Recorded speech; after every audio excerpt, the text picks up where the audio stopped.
श्री क्षेत्र नृसिंहवाडी हे राज्यातील महत्त्वाचे तीर्थक्षेत्र असून येथे दररोज हजारो भाविक दर्शनासाठी येतात। त्यामुळे येथील रस्ते, मूलभूत सुविधा आणि पर्यटन विकासाला प्राधान्य देत शासनाकडून मोठ्या प्रमाणात निधी उपलब्ध करून दिलाय।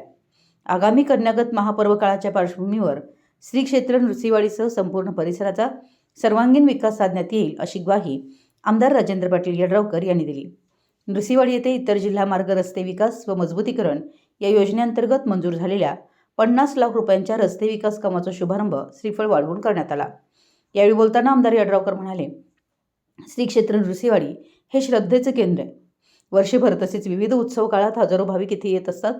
दर्जेदार रस्ते आणि पायाभूत सुविधा उपलब्ध करण्याच्या दृष्टीने विविध योजनांमधून सातत्याने निधी उपलब्ध करून विकास कामे हाती घेण्यात येत आहेत। आगामी कन्यागत महापर्व काळाच्या पार्श्वभूमीवर भाविकांना अधिक चांगल्या सुविधा उपलब्ध करून देण्यासाठी रस्ते, परिसर सुशोभीकरण आणि इतर आवश्यक विकास कामांनाही गती दिली जाणार आहे।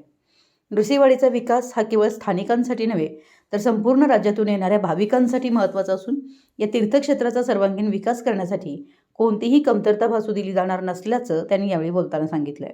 याप्रसंगी पंचायत समिती सदस्य फजले अली पाटील, दादेपाशा पटेल, दत्तराज आघाडीचे अध्यक्ष डॉक्टर किरण अनुजे, ज्येष्ठ नेते मुकुंद पुजारी, मुरलीधर गवळी, गुरुदास खोचरे, अभिजित जगदाळे, संजय शिरटीकर, चेतन गवळी, गुरुप्रसाद रिसवूड, अविनाश शिंदे, कृष्णा गवंडी, शिवाजी भोसले, अमर नलावडे, संजय गवंडी, प्रवीण अनुजे आदी उपस्थित होते।